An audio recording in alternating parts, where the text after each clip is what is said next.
नमस्कार सभी को। आज मैं हिंदी व्याकरण की एक सीरीज़ शुरू करने वाला हूँ और मेरे यूट्यूब चैनल पे आप इस सीरीज़ को लगातार देख सकते हैं। मैं हर दिन एक टॉपिक को लेकर हिंदी व्याकरण को कंप्लीट करने वाला हूँ।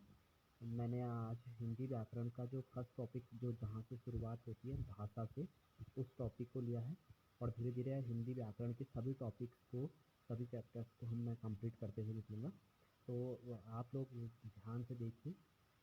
ये जो टॉपिक्स हैं, जो चैप्टर्स हैं, ये क्लास 4th 5th से लेकर क्लास 10th तक काम आ सकते हैं और ध्यान से देखने पर अच्छे समझ में भी आएंगे। तो सबसे पहले जो हिंदी व्याकरण शुरू होता है वो सबसे पहले भाषा से होता है। और भाषा की बात करें तो भाषा, लिपि और व्याकरण, हमारा जो पहला टॉपिक होगा वो है भाषा, लिपि और व्याकरण। ठीक है, हम इन तीनों को आज इसमें देखेंगे। तो सबसे पहले भाषा, लिपि और व्याकरण, इस जो ये लेख होगा, जो ये टॉपिक्स होंगे, इसमें सबसे पहले भाषा किसे कहते हैं, भाषा के कितने भेद होते हैं, भाषा और बोली में क्या अंतर है, लिपि क्या होती है, व्याकरण क्या होता है, भाषा और व्याकरण का क्या संबंध है, व्याकरण के कितने अंग हैं, इन सब पर हम विस्तार से समझेंगे और टॉपिक्स समझेंगे। अलग अलग दिन अलग अलग वीडियोज़ में हम इसे समझेंगे। तो आज मैं जो टॉपिक लेके आया हूँ भाषा, केवल भाषा की बात होगी। डेफिनेशन ऑफ लैंग्वेज, तो भाषा की परिभाषा। भाषा शब्द, जैसे कि कहा गया है, भाषा शब्द संस्कृत के भाष धातु से लिया गया है। यहाँ पर लिखा है भाष धातु से लिया गया है, जिसका अर्थ है बोलना। तो जो भाषा की बात करें तो ये संस्कृत के भाष धातु से लिया गया है, जिसका अर्थ होता है बोलना। हमारे भावों और विचारों की अभिव्यक्ति के लिए रूढ़ अर्थों में जो ध्वनि संकेतों की व्यवस्था प्रयोग में लाई जाती है उसे भाषा। हमारे भाव, विचार, अभिव्यक्ति के लिए जब हमारे अंदर बहुत हमारे विचार, मन या मस्तिष्क में बहुत विचार चलते हैं, भाव आते हैं, तो उनको जो व्यक्त करने का साधन है वो भाषा। दूसरे शब्दों में यहाँ देखिए, आराम से देखते हुए चलिए। भाषा वह साधन है जिसके माध्यम से हम सोचते हैं कि हमें विचार व्यक्त करते हैं, जिसके द्वारा हम सोच सकते हैं कि हमें क्या विचार व्यक्त करना है। ठीक है, और भाषा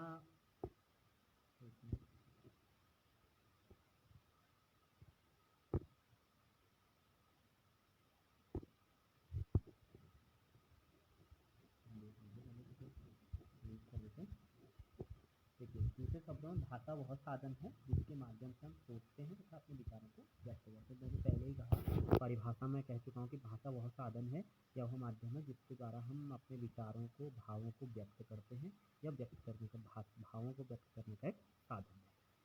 जब हम अपने विचारों को लिखकर या बोलकर प्रकट करते हैं, विचारों को हम दो प्रकार से प्रकट कर सकते हैं। तो सभी को पता है कि एक हम लिखकर प्रकट करते हैं और दूसरा हम बोलकर प्रकट करते हैं। तो कभी कभी हम विचारों को सुनकर ग्रहण करते हैं, जब हमसे कोई व्यक्ति बोलता है तो हम उन विचारों को, उसकी बातों को सुन लेते हैं और उसे ग्रहण कर लेते हैं। कभी कभी हम पढ़कर भी ग्रहण करते हैं, किताबें पढ़ते हैं, पुस्तक पढ़ते हैं। इसके अलावा हम अखबार, न्यूज़पेपर पढ़ते हैं। तो ये सब किसमें आती है, इसको भाषा कहते हैं। चाहे विचारों को लिखकर हो या बोलकर प्रकट करते हैं, और दूसरों के विचारों को हम सुनकर या पढ़कर ग्रहण कर लेते हैं, तो यह सब भाषा कहलाती है। मनुष्य कभी शब्दों, कभी चिल्लाने या संकेत द्वारा भी अपने विचारों को अभिव्यक्त करते हैं। तो मनुष्य क्या करते हैं, देखिए ये वाली परिभाषा देखिए, यहाँ पे एक इम्पोर्टेंट चीज़ें कही जा रही कि मनुष्य अपने शब्दों कभी चिल्लाकर, कभी संकेत द्वारा अभिव्यक्त कर देता है, किंतु भाषा केवल उसे ही कहा जाता है जो बोली जाती है, सुनी जाती है। यहाँ पर भी बोलने का अभिप्राय गूंगे मनुष्य या पशु पक्षियों की बोली को नहीं, बल्कि बोल सकने वाले मनुष्य के अर्थ में लिया जाता है। तो यहाँ एक इम्पोर्टेंट चीज़ें आई। ठीक, नेक्स्ट हम देखेंगे कि भाषा में आगे करके, बेटा देखिए, भाषा वह साधन है, जो महत्वपूर्ण बिंदु है, भाषा वह साधन है जिसके द्वारा, महत्वपूर्ण बिंदु ये है, भाषा वह साधन है जिसके द्वारा हम अपने मन के विचारों को प्रकट करते हैं। ठीक, भाव, मस्तिष्क में आने वाले अनेक प्रकार के भावों को हम प्रकट करते हैं। ठीक, आगे देखिए, भाषा के भेद। भाषा लिखित भाषा, मौखिक भाषा। भाषा के दो भेद होते हैं, लिखित भाषा, मौखिक भाषा। इसके अलावा सांकेतिक भाषा भी होता है। अभी हम फिलहाल लिखित और मौखिक भाषा पर ही बात करेंगे। तो ध्यान से देखिए, भाषा के भेद दो हैं, लिखित और मौखिक। तो भाषा के जो पहला भेद है वो लिखित है। देखिए, लिखित भाषा किसे कहते हैं, जब हम दूर बैठे किसी व्यक्ति से अपनी बातें लिख कर व्यक्त करते हैं तो उसे लिखित भाषा कहते हैं। यह भाषा का स्थायी रूप होता है, ये लिपि पर आधारित होता है। ये भाषा की बात क्या होती है, तो जब हम किसी बात को लिख कर व्यक्त करते हैं और यह लिपि पर आधारित है, इससे अपने अस्तित्व को सुरक्षित रखा जा सकता है। ठीक, जैसे ग्रंथ पढ़ रहे हैं, पुस्तकें पढ़ रहे हैं, अखबार, पत्र पत्रिकाएं, ये सब क्या होती हैं, लिखित भाषा के रूप में होती हैं। नेक्स्ट दूसरा है मौखिक भाषा। जब हम अपने विचारों को बोलकर या सुनकर व्यक्त करते हैं, इसको मौखिक भाषा कहते हैं। मौखिक भाषा में मनुष्य अपने विचारों और मनोभावों को बोलकर प्रकट करते हैं। ठीक है, जब कोई व्यक्ति हमारे विचारों को सिर्फ हमारे सामने बोलकर या सुनकर, हम कोई बोल रहा है और हम सुनकर उसे ग्रहण कर लेते हैं, तो वो मौखिक भाषा कहलाती है। जैसे भाषण देना, नाटक, फिल्म, समाचार सुनना, संवाद करना, ठीक है। इसके अलावा आप देखिए, आज मैंने एक छोटा सा टॉपिक लिया था क्योंकि आज शुरुआत करनी थी और मुझे उम्मीद है कि आप लोग ये मैंने एक डायग्राम भी बना रखा है कि भाषा के दो रूप होते हैं, मौखिक और लिखित। जिस भाषा को मुख से बोला और कानों से सुना जा सकता है उसे मौखिक भाषा कहते हैं। लिख कर अपनी बात प्रकट करना था, लिखा और पढ़कर दूसरे की बात करना था लिखित भाषा। ठीक है, जितना भी आप लोगों को आज समझ में आए, क्योंकि आज सीरीज शुरू करनी है और इसके बाद में धीरे धीरे आप लोगों को सारा व्याकरण कंप्लीट करवाने वाला हूँ। भाषा, लिपि और व्याकरण से मैंने सोचा कि आज शुरुआत करते हैं।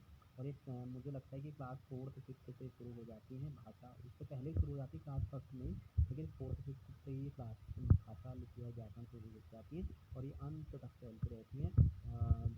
हिंदी व्याकरण का बहुत महत्व है और इसे हम समझते थे चलें। तो आप लोग अगर आप मेरी वीडियो की सीरीज को आगे को देखना चाहते हैं तो आप मुझे लाइक करें, शेयर करें और इस वीडियो को इस पर कमेंट भी करें, सब्सक्राइब भी करें। धन्यवाद। मैं आगे आपको कल भाषा के अलावा लिपि और व्याकरण के संबंध में एक नई वीडियो लाऊंगा।